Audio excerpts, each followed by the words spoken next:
very good afternoon to all of you. Hope you had a nice lunch, and we will get back to our discussion. Just to recapitulate, we derived the Navier equation, and after deriving the Navier equation we tried to develop a constitutive relationship that relates tau ij with the other parameters. So, tau ij is equal to minus p delta ij plus lambda del u k del x k plus mu del u I del x j plus del u j del x I.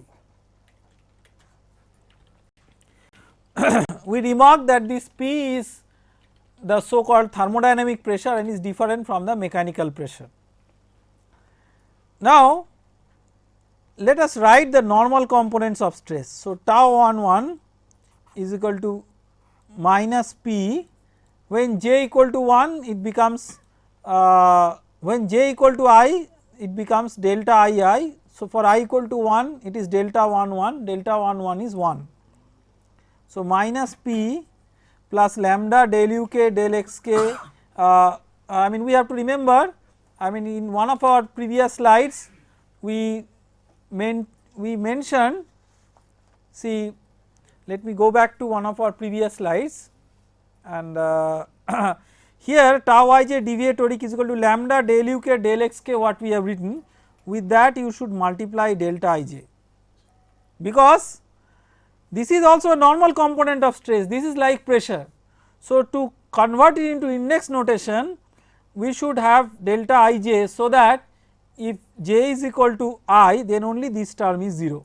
So, please like modify whatever we have written earlier tau ij dV toric, the first term lambda del u k del x k, that should be multiplied with delta ij. Similarly, in the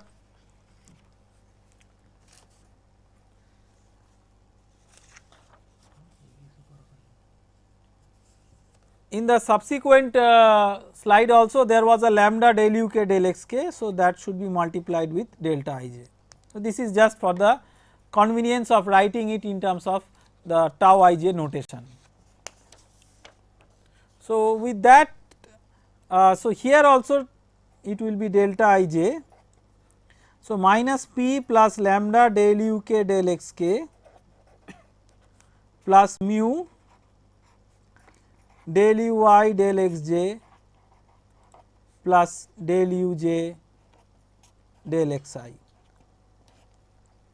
So, I is equal to 1 and j is equal to 1, that will mean 2 mu del u 1 del x 1. Similarly, tau 2 is equal to minus p plus lambda del u k del x k plus 2 mu del u 2 del x 2, and tau 3 is equal to minus p plus lambda del u k del x k plus 2 mu del u 3 del x 3. Now, to get the mechanical pressure, in the previous lecture we defined the mechanical pressure as the negative of the arithmetic mean of tau 1 tau 2 and tau 3. So, let us first write tau 1 plus tau 2 plus tau 3, that is equal to minus 3 p plus 3 lambda del u k del x k plus 2 mu del u 1 del x 1 plus del u 2 del x 2 plus del u 3 del x 3.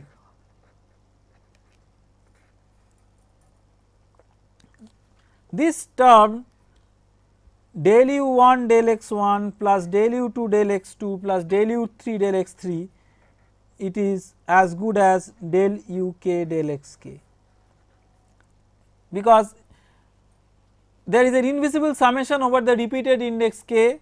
When k is equal to 1, it becomes del u 1 del x 1, when k equal to 2 it becomes del u 2 del x 2, when k equal to 3 it becomes del u 3 del x 3. Next what we do,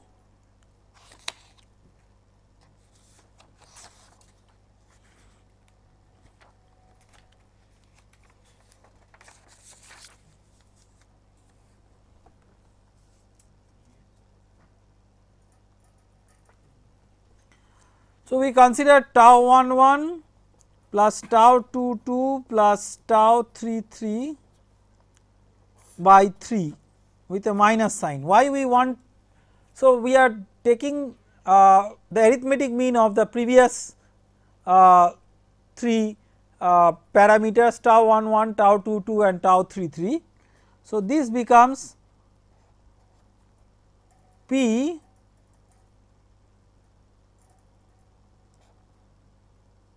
minus 3 lambda plus 2 mu del u k del x k.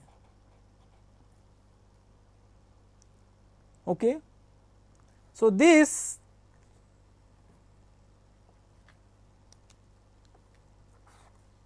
by definition is the mechanical pressure. So, we have a relationship here between mechanical pressure and thermodynamic pressure. So, what is the relationship? P m is equal to P plus a correction term, this term. So, when mechanical pressure is equal to thermodynamic pressure, then you have two possibilities. One possibility is del u k del x k equal to 0. This is nothing but divergence of the velocity vector, that means incompressible flow.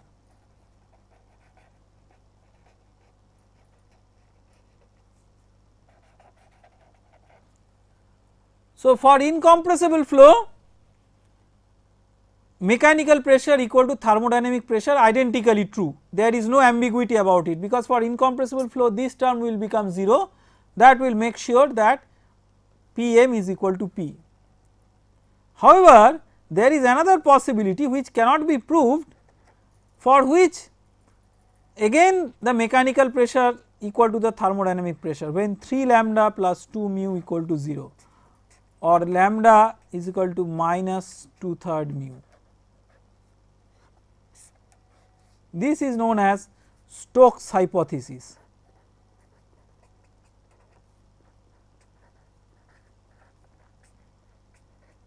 This is an hypothesis because this does not have any proof. So, Stokes hypothesis says that mechanical pressure is equal to thermodynamic pressure is valid for most cases, so that lambda is equal to minus 2/3 mu. So, what are those most cases? So, Stokes hypothesis says that mechanical pressure equal to thermodynamic pressure, but are all cases satisfying Stokes hypothesis or not? So, let us try to assess the situation. Mechanical pressure, when we say mechanical pressure,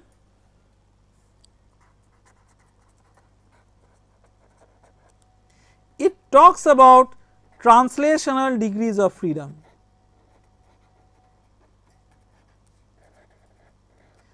Thermodynamic pressure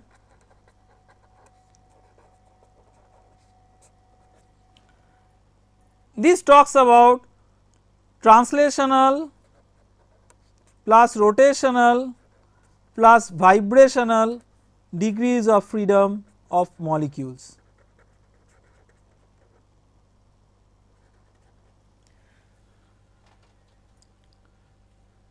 So, thermodynamic pressure and mechanical pressure are the same when the translational, rotational and vibrational degrees of freedom instantaneously convert to translational degrees of freedom, only that can be sensed by a mechanical pressure sensor.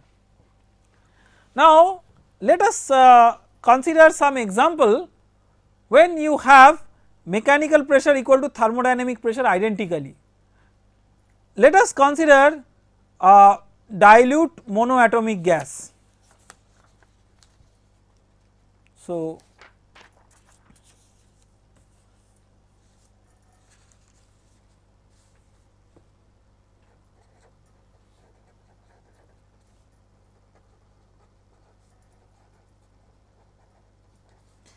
dilute monoatomic gas will have only translational degrees of freedom, it does not have rotational or vibrational degrees of freedom. Therefore, thermodynamic and mechanical pressures are identical, and Stokes hypothesis is strict, in a strict sense valid.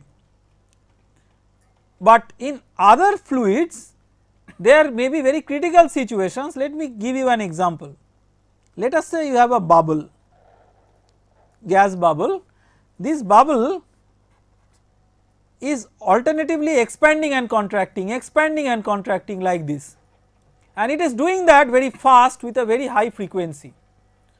So, what is happening? At every instant of time you are creating a change in the thermodynamic property within the bubble, and the bubble tries to adjust to that change in thermodynamic property by relaxing that to a new state, and the time that it takes to do that is called as relaxation time. However, if the frequency of imposition of the disturbance on the bubble is very fast, so that before the relaxation time a new change has come, before the relaxation time has elapsed a new change has come, then the bubble cannot adjust to that change by achieving a perfect interconversion of all the degrees of freedom into a translational degree of freedom, and then mechanical pressure will not be equal to thermodynamic pressure. So, to summarize we can say that Stokes hypothesis is a hypothesis, it cannot be proved. So, for most circumstances however it is a reality. Why? For most of the cases the frequency of change within a system is not that fast, so that the relaxation time of the system is good enough to relax it to the new equilibrium state, and all the degrees of freedom are eventually converted, the pressure manifested in terms of the translational, rotational and vibrational degrees of freedom, everything is manifested eventually in form of the mechanical pressure. So, we can say that Stokes hypothesis is a hypothesis.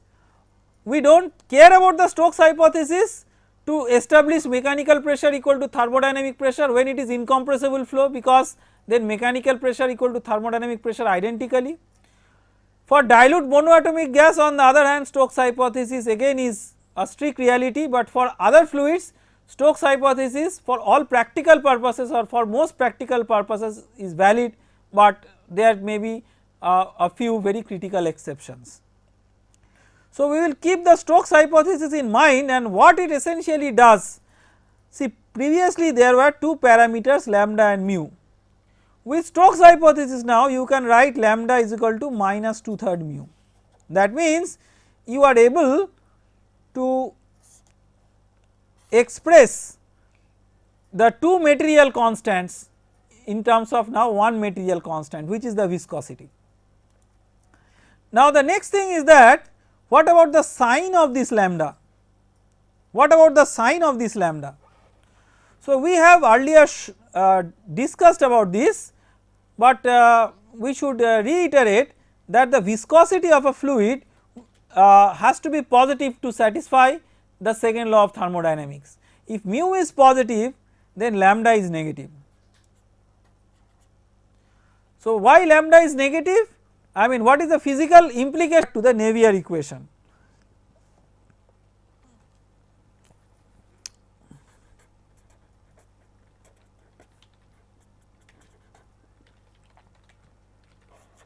Rho del ui del t plus uj del ui del xj is equal to del tau ij del xj plus bi, rho bi. So, in this equation we have imposed the considerations of linear momentum and angular momentum conservation. We have to keep in mind that the angular momentum conservation is inbuilt here, because originally this was del tau J I del xj, and we have replaced del tau J I del xj with del tau I j del xj. So, we have assumed tau I j equal to tau J I. For fluids which do not sustain body couples, or in absence of any body couples, we have shown that this is what is true by showing angular momentum conservation. However, for fluids which sustain body couples, this equality may not be valid, and there are special types of fluids which do sustain body couples. I mean, normally fluids do not sustain body couples, but there are certain types of fluids which sustain body couples, those are called as micropolar fluids. These are essentially fluids with microscale particulate matters embedded within that, like for example blood can also be modeled as a micropolar fluid. So, if you have a micropolar fluid, then a micropolar fluid will not will be able to sustain body couple, and therefore, for a micropolar fluid tau I j is not equal to tau J I. So, we in the absence of any body couple, we can say tau I j is equal to tau J I. So, this Navier equation is a pretty general equation. This Navier equation is a pretty general equation, but we have to keep in mind that we write it when there are no body couples.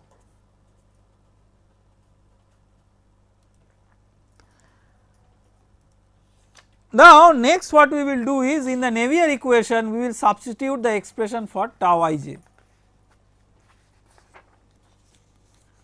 So, let us evaluate del tau I j del x j.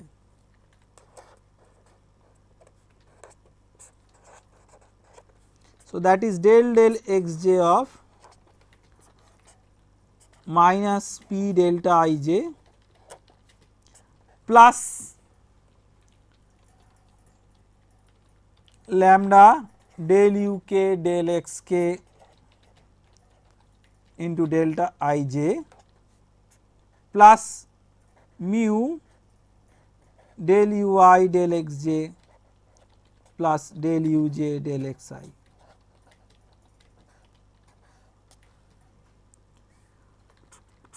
So, let us simplify. Now, the first term,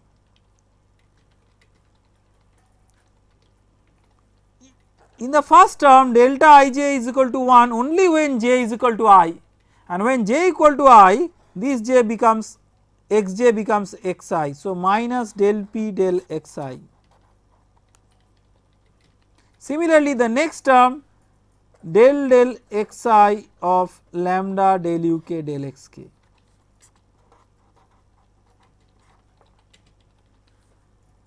Plus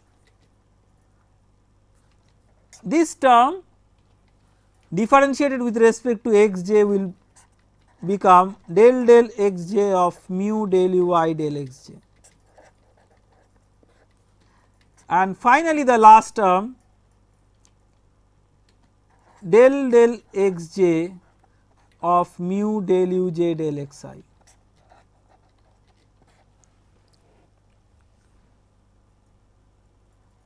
Remember, for a homogeneous fluid mu is not a function of position, so it can be taken out of this derivative, and then because we have a second order partial derivative and it is continuous, we can swap x I and x j, we can swap x I and x j. So, we can write del x I, we can take again mu inside, because it is constant we can take it inside and outside as per which. Constant means constant invariant with respect to position, because if it is homogeneous then mu is independent of position. Del u j del x j. So, this x j goes here and this x I comes here. what is del u j del x j? That is del u 1 del x 1 plus del u 2 del x 2 plus del u 3 del x 3. So, this is as good as del u k del x k. This j is a dummy index, it can be replaced with k also, there is no problem.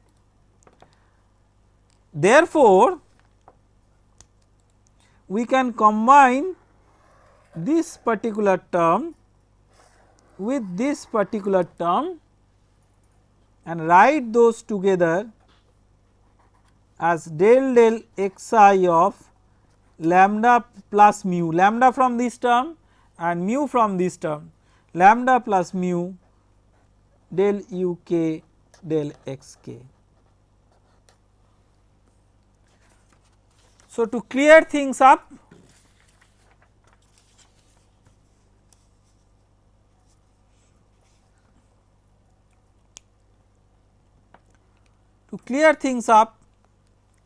you have del tau I j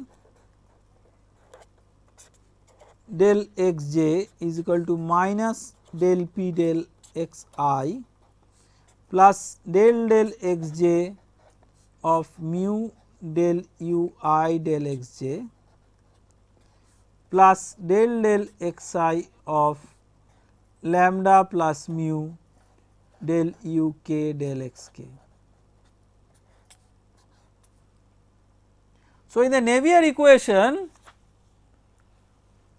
you can substitute this and you can write rho del u I del t, we are writing the Navier equation, plus u j del u I del x j is equal to del tau I j del x j, in place of that we can write this one minus del p del x I plus del del x j of mu del u I del x j plus del del x I of lambda plus mu del u k del x k plus there is a body force term rho b I. Now, if we substitute the Stokes hypothesis, this lambda is equal to minus 2/3 mu. So, lambda plus mu becomes mu by 3. So, we can write rho del u I del t plus u j del u I del x j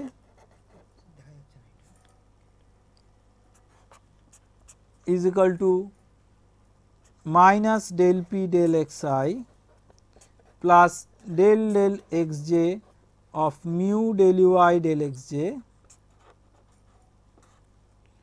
plus del del x I of mu by 3 del u k del x k plus rho b I. So, we have come up with an equation essentially this equation, this is not a single equation. This equation has 3 components, I equal to 1, I equal to 2, I equal to 3. This equation is known as the Navier-Stokes equation.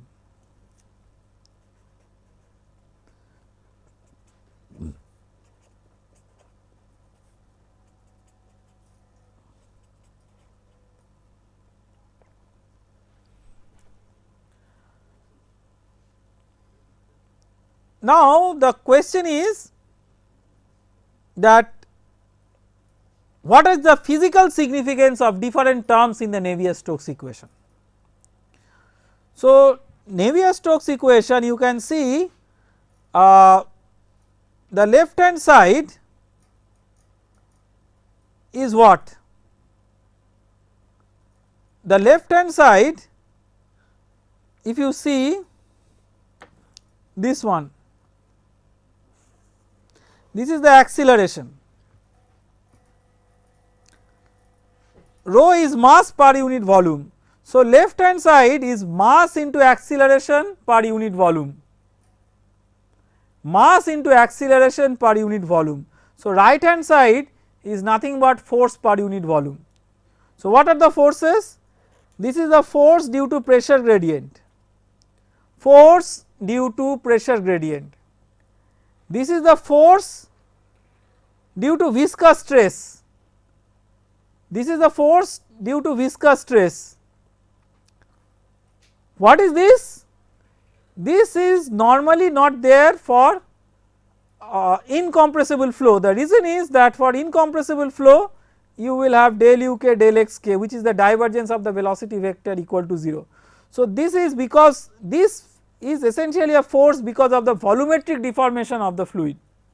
This is a force due to volumetric deformation of the fluid. So, this force is 0 for incompressible flow. So, when we write the incompressible version of the Navier-Stokes equation, we do not write this term, and the final term is the body force per unit volume.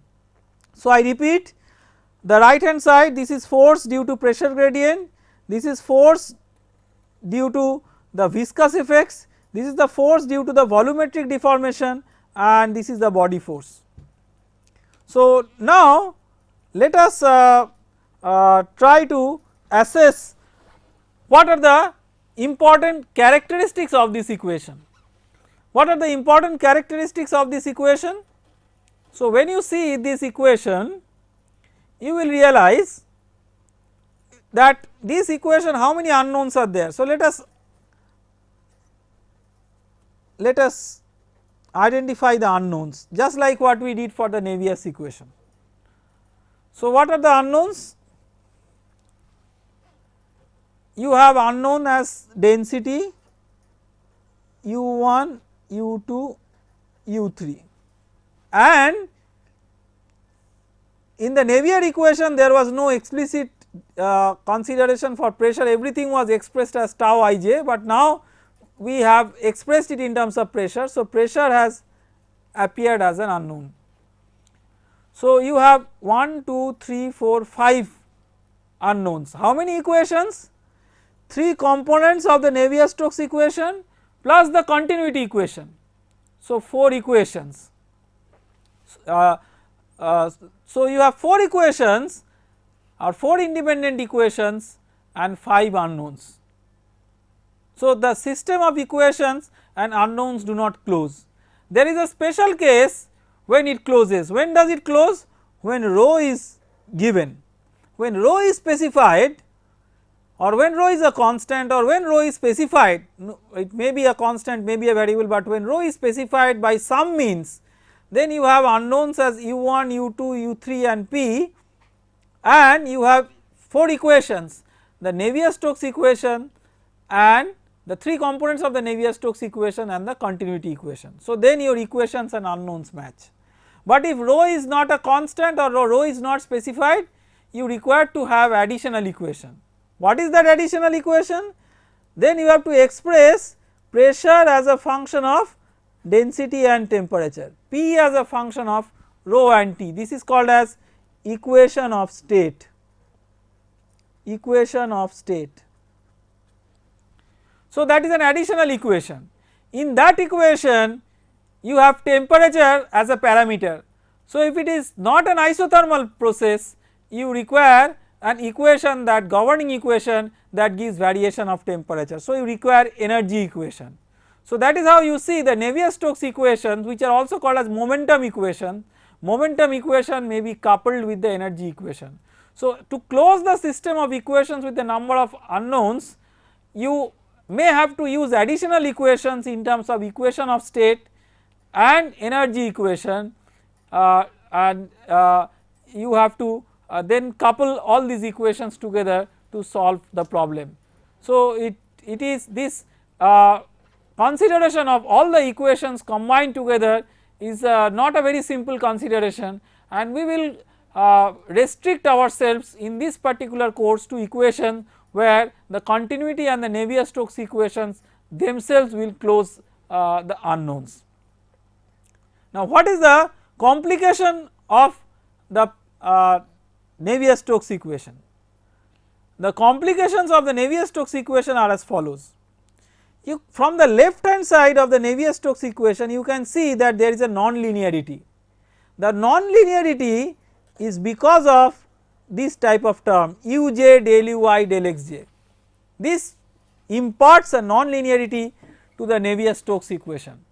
So, when it imparts a non-linearity to the Navier-Stokes equation, it becomes coupled system of non-linear partial differential equations, very difficult to solve analytically.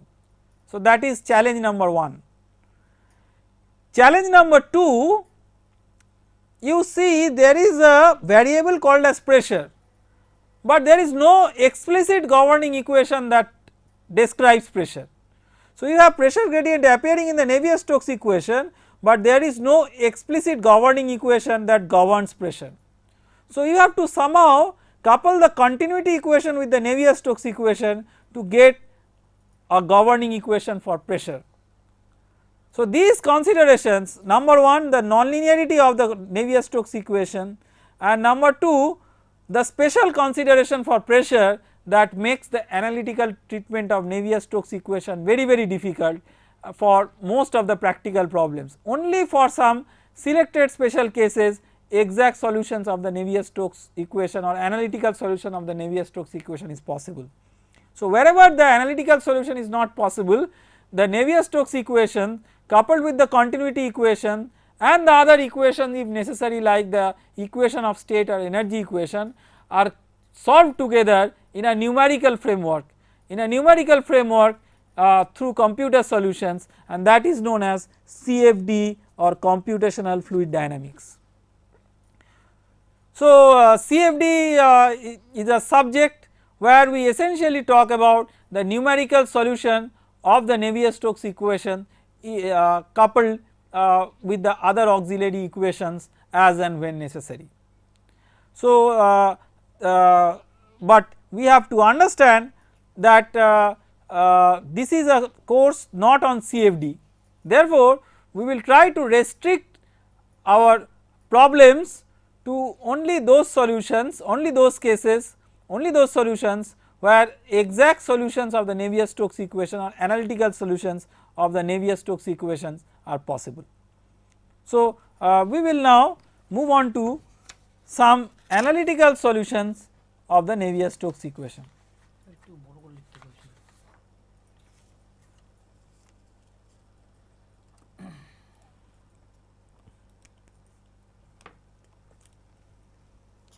Some exact solution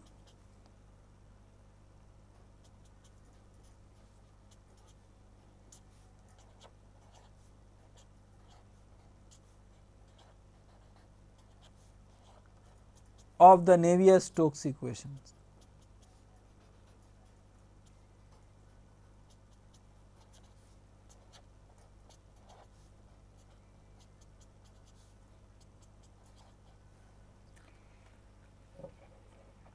The first example that we talk about is called as plane Poiseuille flow.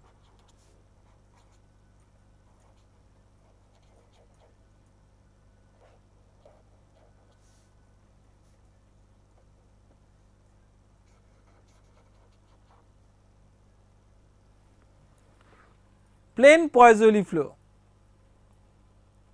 So, what do we mean by plane Poiseuille flow? Let us consider flow in a rectangular channel, fluid flow in a rectangular channel. The rectangular channel, if you consider its cross section, a cross section will be a rectangle which has a width, let us say this is the width W,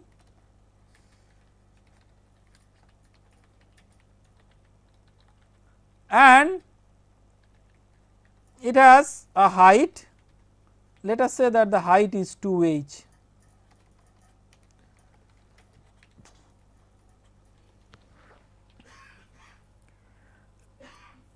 If the width is much greater than the height, then we can neglect the variation of the flow velocity along the width direction. So, then we can assume that the fluid flow is taking place between two parallel plates where the width of the plate is infinity. So, practically there is no gradient of velocity along that direction, let us say that direction is z direction. So, if we consider our xy plane like this, where x is the direction of incipient flow velocity, the axial direction, then the flow effectively takes place in the xy plane and the gradient along the z direction is not important if W is much greater than 2h. So, essentially we can reduce a 3-dimensional flow into a 2-dimensional flow, but before into the particular form of 2-dimensional flow that we are talking about, let us discuss a little bit about the physics of flow or the physical description of flow as the fluid is entering the channel.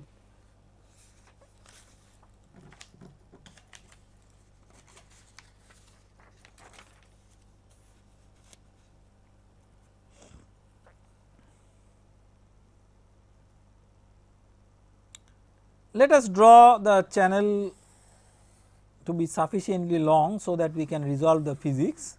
Let us say this is the center line.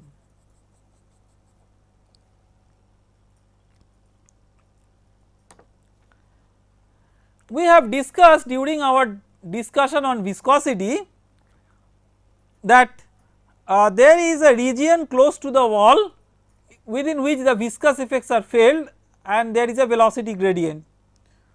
So, there is a region close to the wall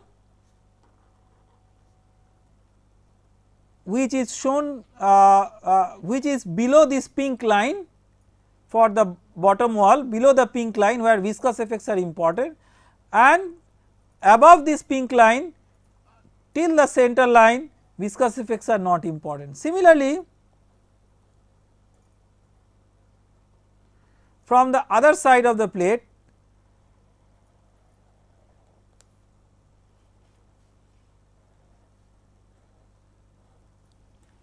so we can see that there is a region close to the wall, this region and this region within which viscous effects are felt, that is called the boundary layer region. There will be a detailed chapter on boundary layer theory which will be delivered by Professor Ghosh Maulik. So, I am not going into that details, but just to give you a qualitative idea. So, this is the boundary layer region where there is a velocity gradient because of viscous effects, and outside the boundary layer region this is called as the core region within which viscous effects are not felt, and in this core region actually you can apply the Bernoulli's equation between 2 points along a streamline, but in the boundary layer region you cannot apply the Bernoulli's equation. Now, let us try to sketch the velocity profiles.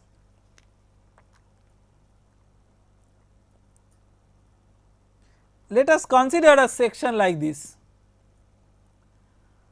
So, at the wall the velocity is 0 by no slip boundary condition, then the velocity increases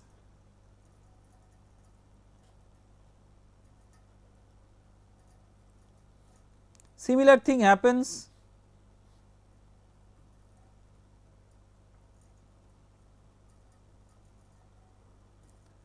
in the vicinity of the bottom wall, and then as you come to the core region the velocity is remaining uniform because viscous effects are not felt in the core region. Viscous effects do not penetrate into the core region. So, this is the velocity profile. Now, you consider another section.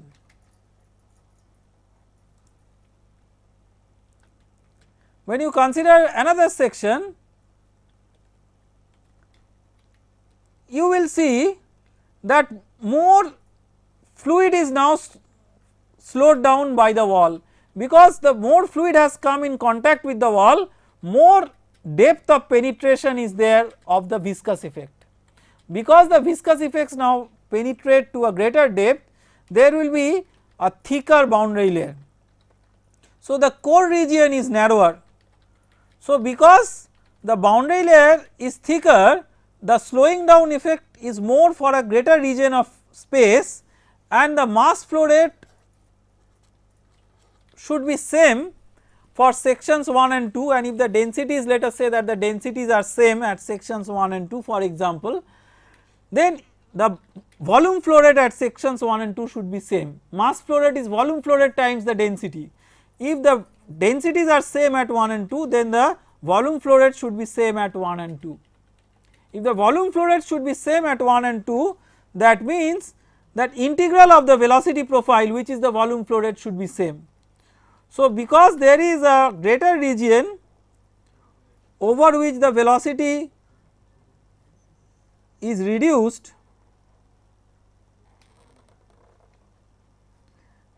the center line velocity or the core region velocity should compensate for that. So, if uc1 is the velocity in the core region for section 1 and uc2 is the velocity in the core region for section 2, then uc2 is greater than uc1. I am repeating again, uc2 is greater than uc1 because total volume flow rate at sections 1 and 2 are the same if rho is the same. So, if you have a thicker region, this region is thicker than this region. If you have a thicker region where the velocity is slowed down, the core region velocity should be more to compensate for that, so that same rate of flow passes through the two sections. So, that means over the region in which the boundary layer is growing, uc is a function of x, this is the axial coordinate x. But let us consider a section which is beyond this. This is a location where the boundary layers have merged, where the boundary layers from the two plates have merged. Now, if you consider the velocity profile, this velocity profile does not change anymore as we move along x.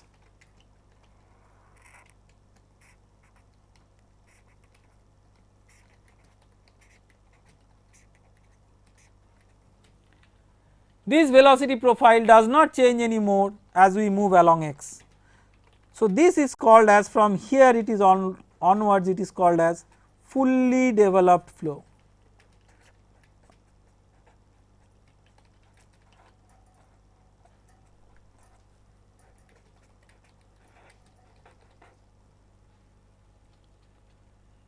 Fully developed flow. So, fully developed flow, where from this sense of fully developed flow has come. Now, see, till this region, this is called as entrance region or developing region.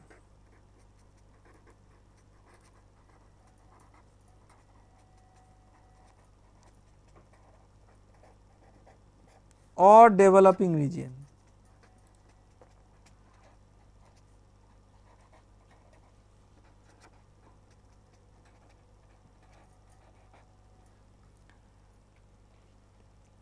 In this entrance region or the developing region, the velocity profile is developing, the velocity profile is changing as you are moving along x.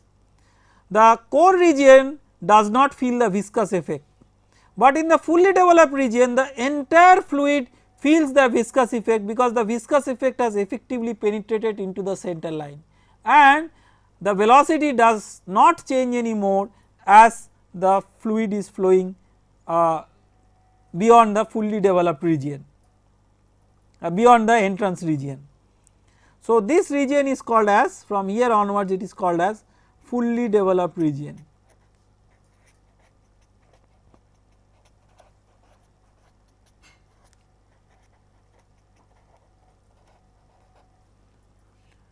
So, u in the fully developed region, in the developing region,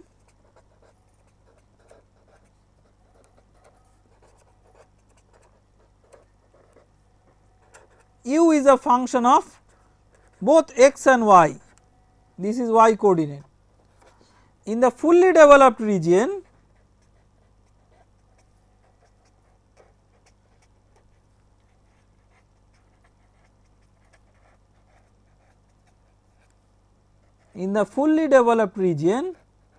u is a function of x only and u is not a function of u is a function of y only, I am very sorry, u is a function of y only and u is not a function of x.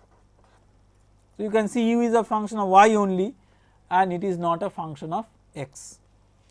So, the plane Poiseuille flow is all about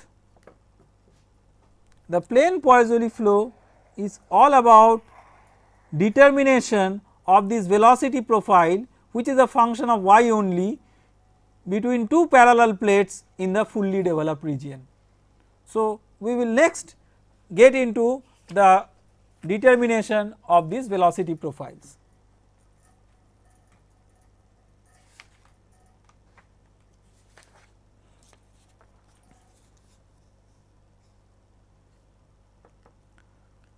So, determination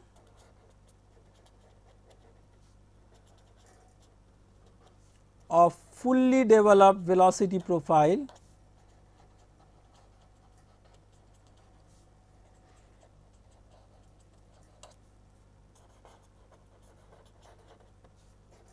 between two parallel plates.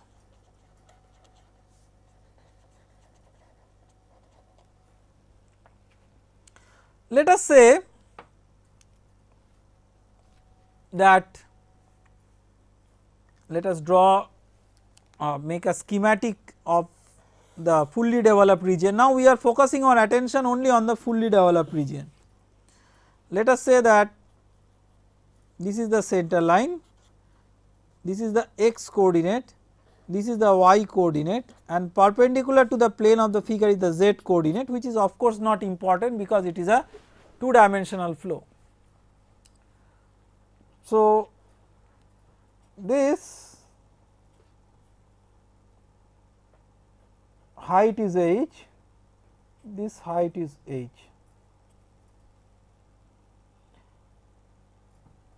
So, let us write the governing equation. So, to write the governing equation, let us make certain assumptions.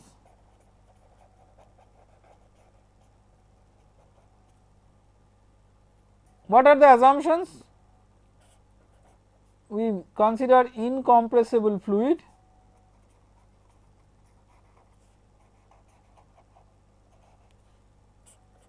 steady flow,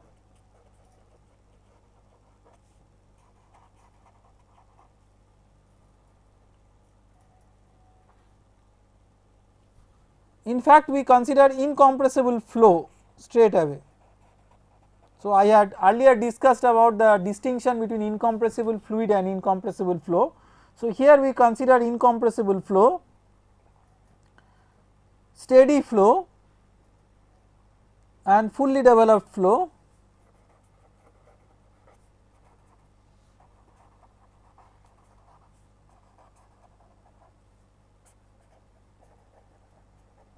Homogeneous,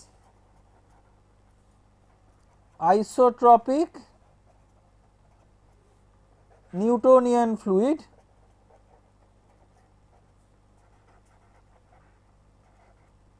and no body couple.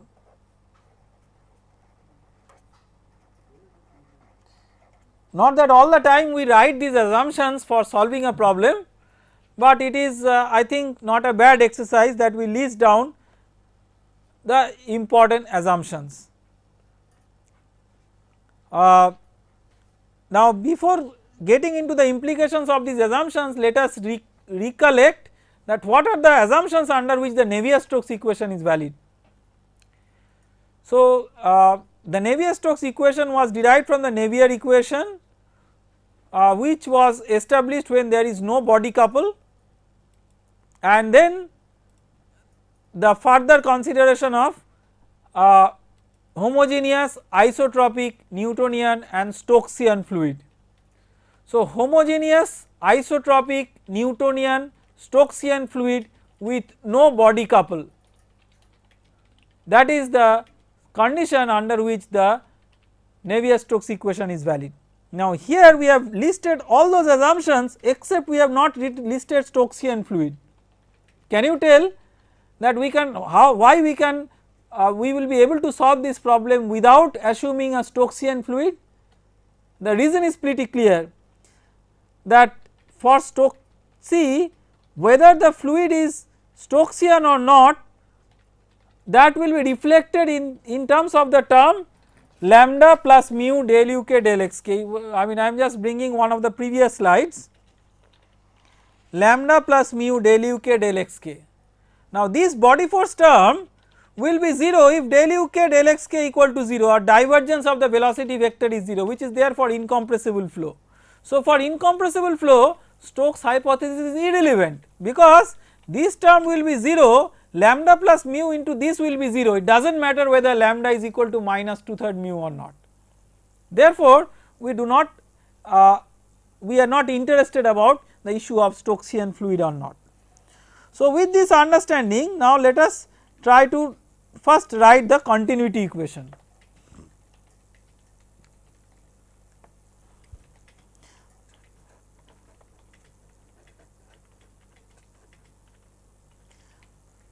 For an incompressible flow, the continuity equation is del u del x, this incompressible flow, del u del x plus del v del y plus del w del z is equal to 0. Okay. Now, it is a 2-dimensional flow, because it is flow between two parallel plates of infinite width.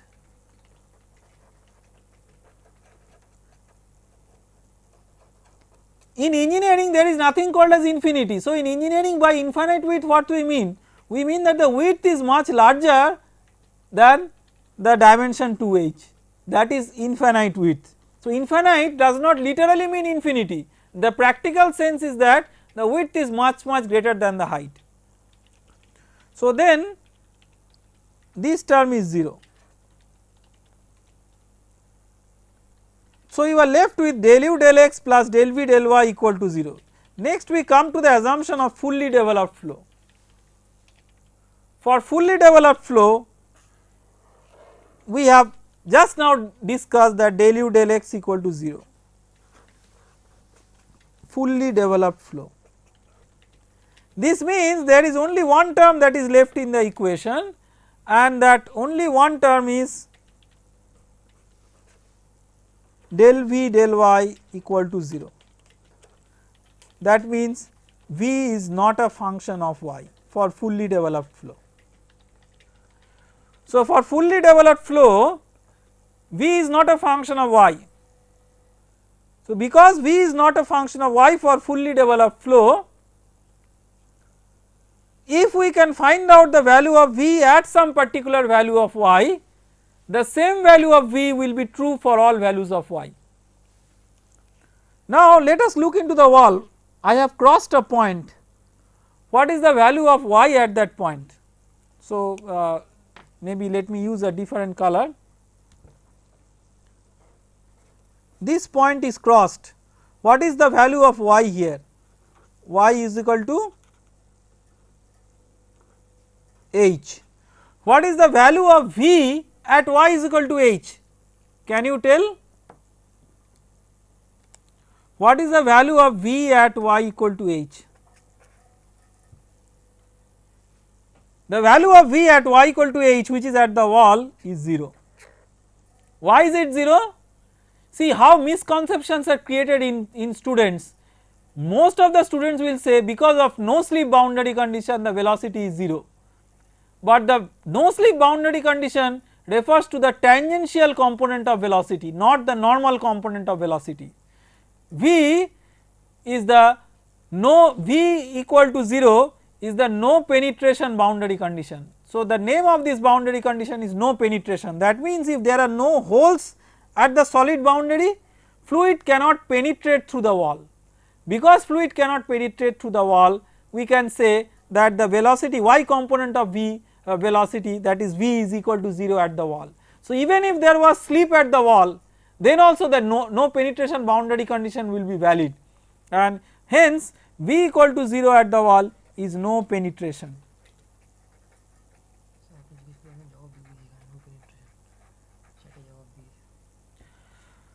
So because of no penetration boundary condition at the wall, you have v equal to 0 at the wall. So v is not a function of y.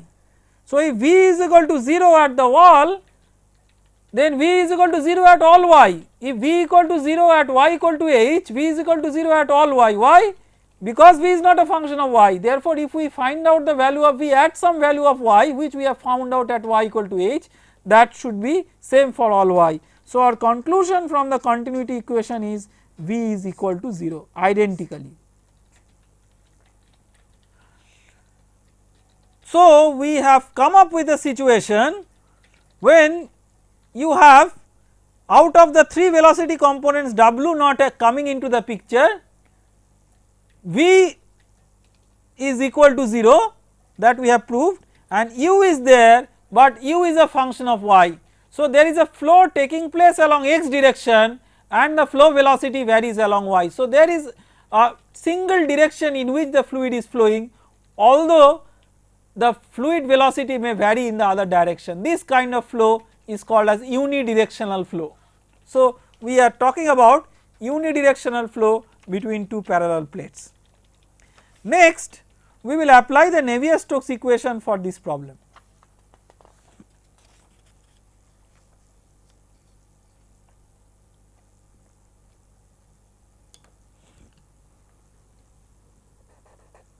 Navier-Stokes equation.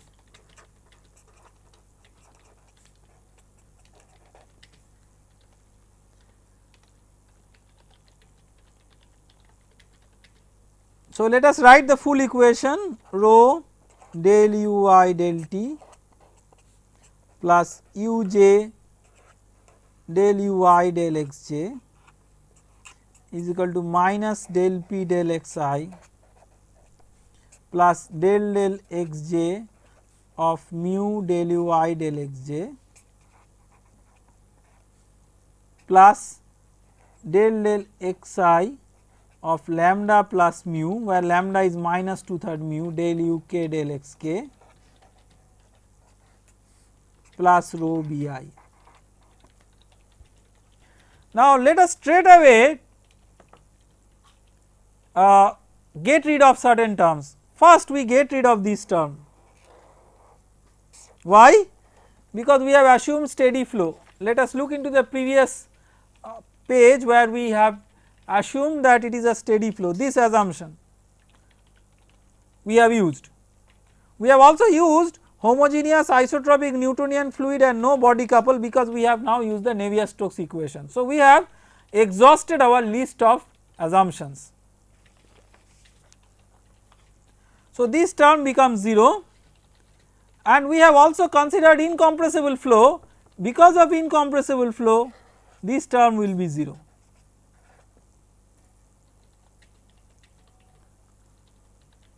Now what will be the components of this equation? The two components with which we are interested are the x component and the y component, or component along I equal to 1 and I equal to 2. So I equal to 1, rho u1 del u1 del x1 plus u2 del u1 del x2. There is no u3 del u3 del x del u1 del x3, because the third component, the z component, is already 0. So it is effectively a 2 dimensional flow. So j equal to 3 we are not writing. So we are writing only up to j is equal to 1 and j is equal to 2.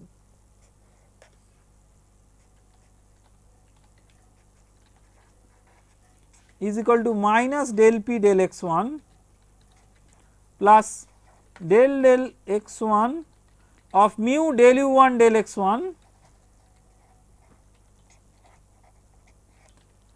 plus del x2 of mu del u1 del x2. There is no body force along one direction. So, let us make the sketch of the channel. Let us say this is the horizontal direction x1, which is x, and vertical direction x2, which is y.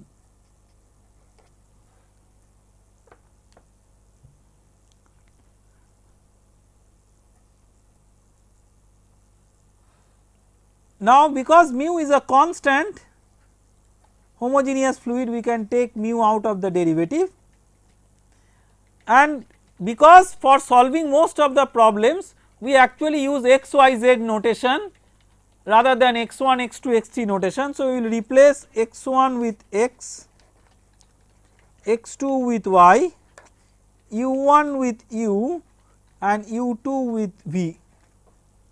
So, we have rho u del x, u1 del x1 will become u del x, u2 will become v, v del u1 del x2 will become v del u del y is equal to minus del p del x plus mu del square u del x square plus del square u del y square. This is the x momentum. We will come to this equation in a moment, but before that let us write the y momentum. Y momentum, rho u del v del x, just the same equation, this equation you substitute I equal to 2 and write for a 2 dimensional problem, u del v del x plus v del v del y is equal to minus del p del y plus mu del square v del x square plus del square v del y square. Let us assume that we neglect the body force along the y direction. If we do not neglect the body force along the y direction, we can combine that with p, and then this p becomes p star, which is p plus rho g h, that is called as piezometric pressure, p star, p plus rho g h, p star which is p plus rho g h, that is called as piezometric pressure. So, if we consider the body force, take the body force into account, we can combine the body force with the pressure gradient term if the body force is due to gravity. If the body force is due to some other effect, it may not be possible always to couple it, to combine it with the pressure gradient term. So, here we are assuming that the body force is due to gravity only, that can be combined with the pressure gradient term, and the effective pressure now is the piezometric pressure, which is P plus the static pressure plus rho g h. So, we are not writing the body force term separately. Now, let us try to clean up the y momentum equation. In the y momentum equation, see, V is identically equal to 0 for fully developed flow, we have shown it. So, all the derivatives of V are 0, that means you have del p del y is equal to 0. Very important conclusion, del p del y equal to 0 means, what does it indicate? It means that p is not a function of y. See, it is a steady flow, so p is not a function of t, nothing is a function of z because it is a 2 dimensional flow. So, p could potentially be a function of x and y only, but because from the y momentum equation we have shown that p is not a function of y, therefore, p is a function of x only. Because p is a function of x only, in the x momentum equation we can write del p del x as dp dx, the partial derivative we can write as ordinary derivative because p is a function of x only. So, potentially p could also be a function of y, but from the y momentum equation we have shown that p is not a function of y, therefore, del p del x is as good as dp dx. So, next we will move on to the x momentum equation.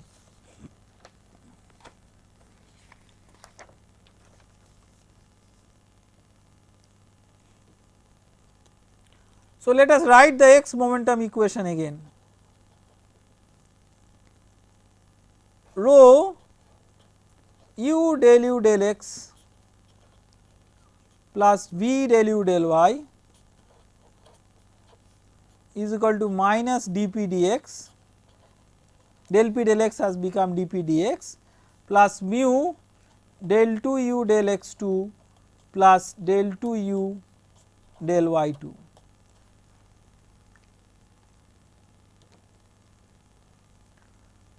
Now, we consider the fully developed flow. Del u del x is 0 for fully developed flow,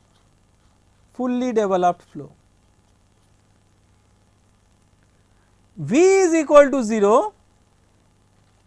We have just discussed for that for fully developed flow from the continuity equation with no penetration boundary condition, V becomes 0. See, in effect what we have achieved, there is a inherent non-linearity in the Navier-Stokes equation because of the non-linear terms in the left hand side, the acceleration terms, but under the simplified assumptions that we have considered, the left hand side has become 0.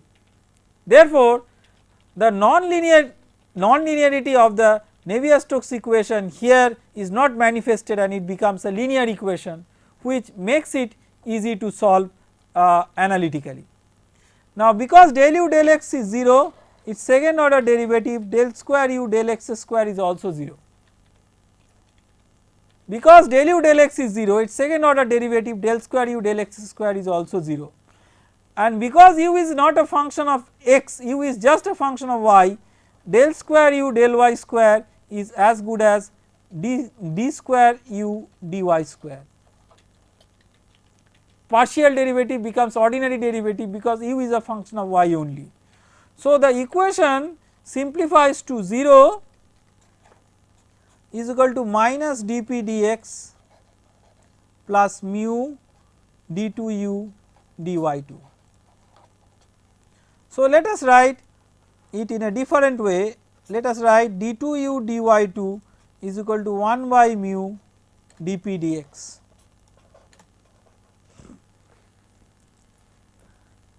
Now, let us look into this equation carefully. This is a very interesting equation, although it is a simple equation, it is a very interesting equation.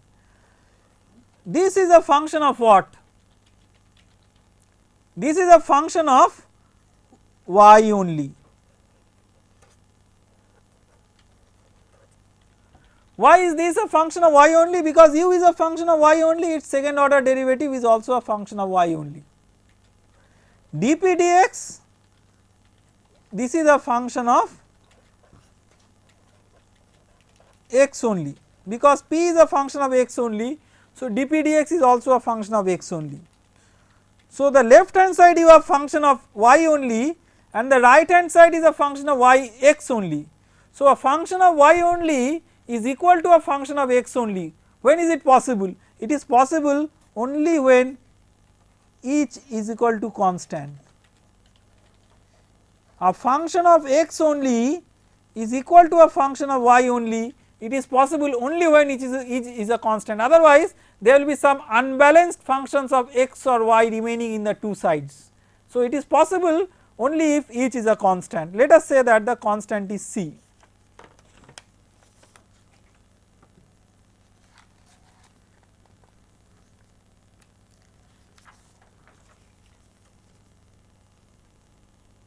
So, we can write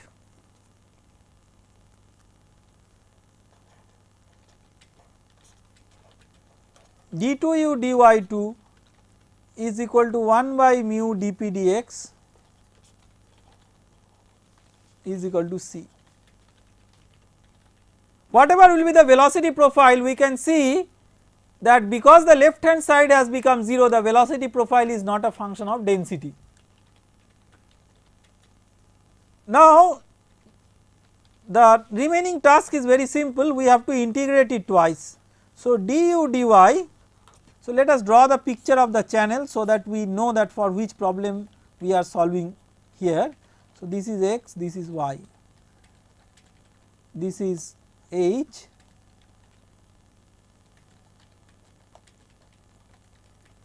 So, this is y equal to 0, this is y equal to h. Because it is a symmetrical problem with respect to the center line of the channel, we are just solving for half of the domain. So, du dy is equal to Cy plus C1. Now, we apply the boundary condition at y equal to 0 at the center line. What is the boundary condition? At the center line u is maximum, because u is maximum you have du dy equal to 0. This is the boundary condition at the center line. At y equal to 0 du dy equal to 0, that means C1 is equal to 0. So, du dy is equal to Cy. If you integrate it once more, u is equal to Cy square by 2 plus C2y. What is the other boundary condition? At the wall, the no slip boundary condition. We have not yet used the no slip boundary condition. Boundary condition, the previous was boundary condition 1, the second is boundary condition 2. At y equal to h, u equal to 0. So, at y equal to h, u is equal to 0, what it means? At y equal to h, u equal to 0 means 0 is equal to Ch square by 2 plus C2h, that means C2 is equal to minus Ch by 2. So, let us write the velocity profile.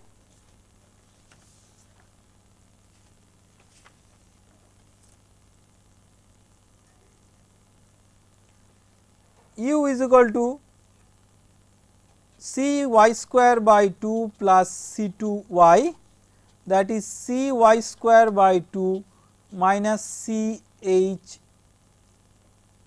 by 2y. So, u is equal to C by 2 into y square minus yh. Y square minus yh, what it is? It is always negative. So, it might give you a false illusion that u is negative, that is u is along the negative x direction, but if dp dx itself is negative, then u will be positive, because c is equal to 1 by mu dp dx. What is this c? C is 1 by mu dp dx. So, if dp dx is negative, that means if dp dx is negative, then this negative term will be combined with this negative term to make u positive. So, you will have a negative dp dx driving a flow along positive x. Now, the next thing is we have to calculate u in terms, many times it is important to express u in terms of u average, the average velocity. So, in terms of the average velocity, how do we define the average velocity? U average is equal to integral of u over the cross section by the cross section. So, it is from minus h to h integral u dy by integral dy from minus h to h.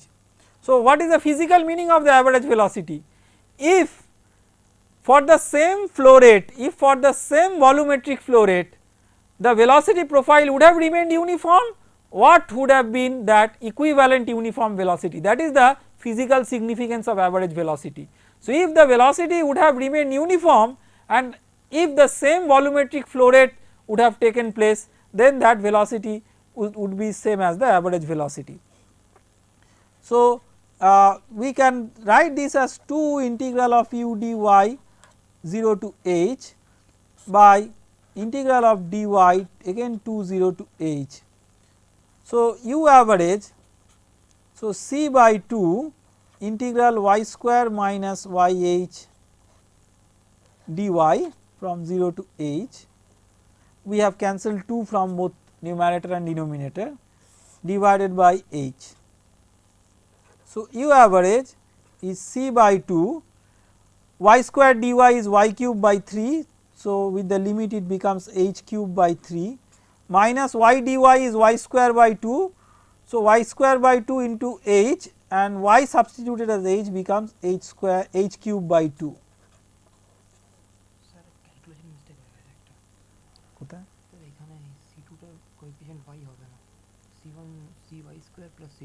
Okay. Okay. There is a calculation mistake that has taken place in one of the previous slides. So, du dy was, look into the previous slide, du dy is equal to cy. So, u equal to cy square by 2 plus c2, there is no y here. So, please delete this y, this is a calculation mistake, I am sorry for that. So, u equal to cy square by 2 plus c2. Okay. So, just it is a writing mistake.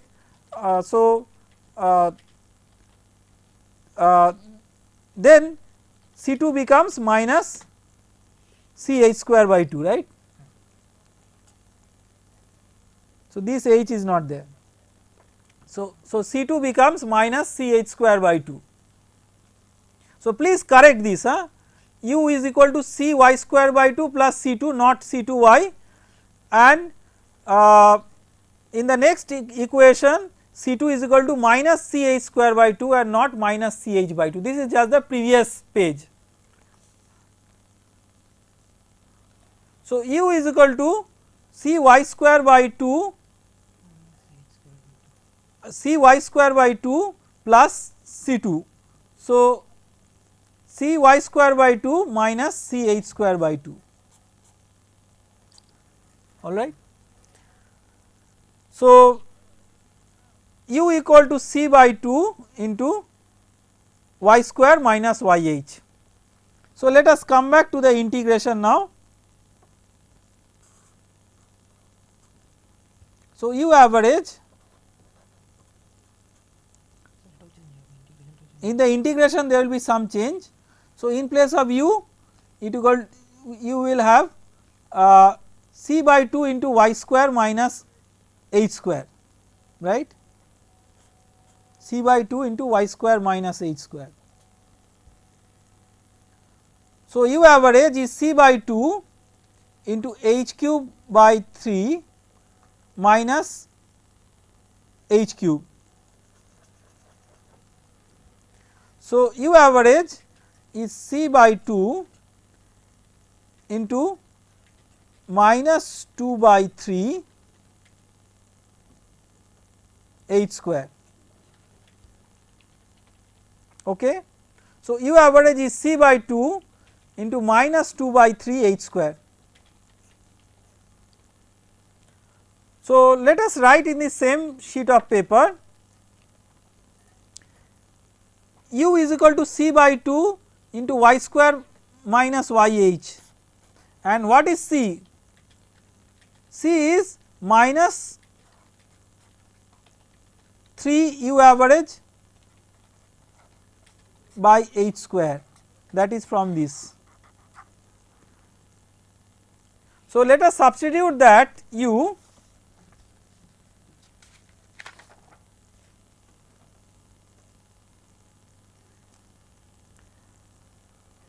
So, u is equal to c by 2 into y square minus yh, and c is equal to minus 3 into u average by h square into y square minus yh, oh sorry, y square minus h square.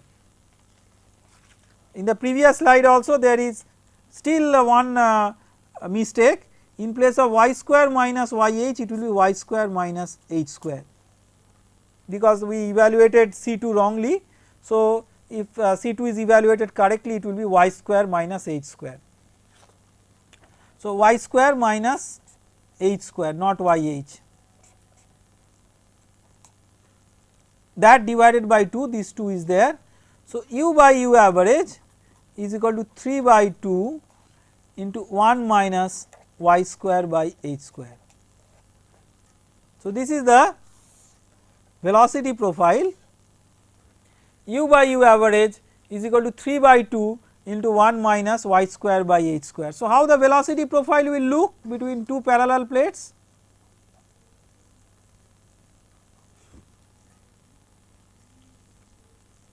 So, the velocity profile will look like this. What is this equation? This equation is like the equation of a parabola. So, the velocity profile, a fully developed velocity profile is parabolic in nature. The fully developed velocity profile is parabolic in nature. So, that is the velocity profile we have derived. We will conclude by deriving an expression for the wall shear stress. What is the wall shear stress? How do you calculate the wall shear stress? Tau wall. So, let us look into the expression for the tau ij. I will bring back one of the old slides where the expression for tau ij is there.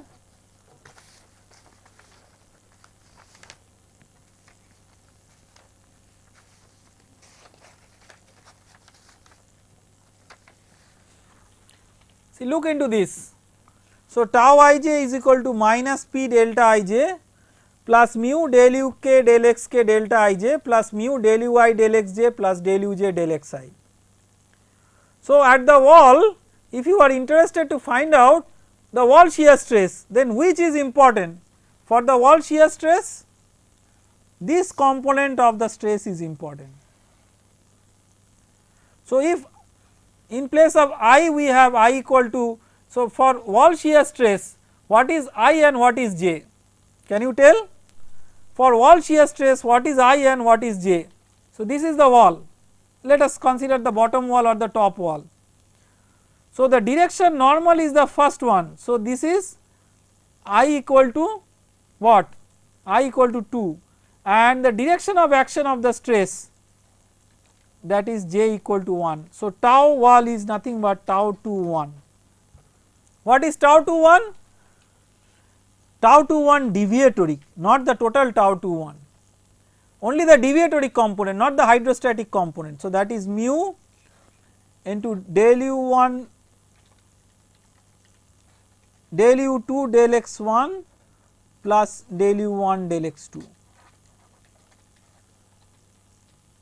So, tau wall, but we have to understand that the sign is not important here. So, we will take the mod of this. So, tau wall is equal to mu.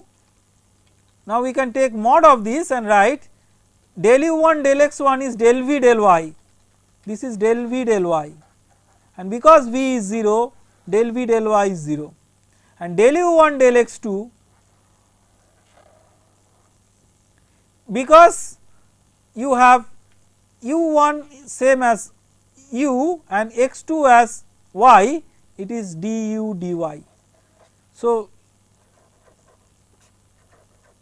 mu into mod of du dy. So, let us write that. So, u by u average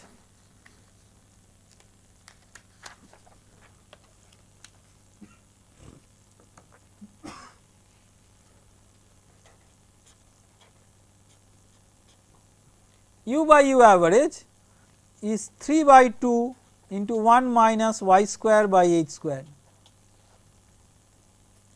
So, what is du dy? Minus 3 by 2 into 2y by h square. So, what is mod of du dy? So, remember when we say tau wall is equal to mu du dy, this is at the wall, mu du dy at where? At the wall.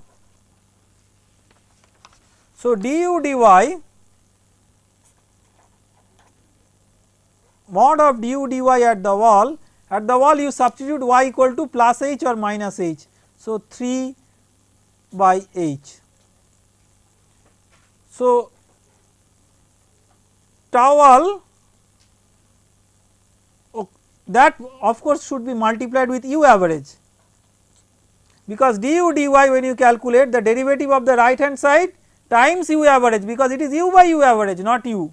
So, 3 u average by h. So, tau wall is equal to mu into mod du dy at the wall is equal to 3 mu u average by h. Now, what is the non dimensional tau wall?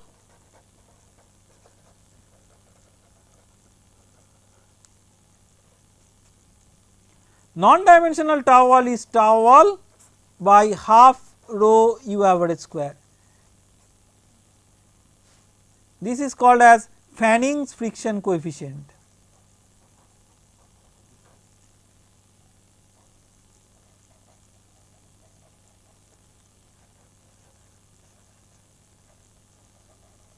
Fanning's friction coefficient.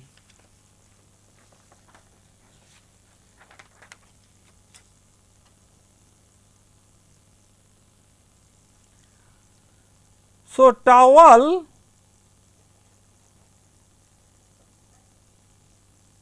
is equal to 3 mu u average by h, Cf which is the Fanning's friction coefficient is tau wall by half rho u average square. This is 3 mu u average by h by half rho u average square. So, 6 mu u average by h. If since the height of the channel is 2h, many times we are interested to express it in terms of the height of the channel. So, 12 mu u average by, there is a rho here. So, there is a rho here, sorry 6 mu u average, sorry there is a u average square at the bottom and rho at the bottom, this I have not written here. So, 6 mu u average by h rho u square. So, 12 mu by rho u average into 2h, 1 u average gets cancelled out. So, Cf is equal to 12 divided by rho u average 2h by mu. What is this? Rho u average 2h by mu, this is nothing but the Reynolds number based on 2h. We will discuss more about the Reynolds number later on. So, this is Reynolds number based on 2h. So, Cf is equal to 12 by Reynolds number based on 2h. So, what we can conclude from here is that for the fully developed flow we have we can say that the product of friction factor or the friction coefficient times the Reynolds number is a constant, but we have to keep in mind that this is a special type of flow that is possible. That special type of flow is called as laminar flow.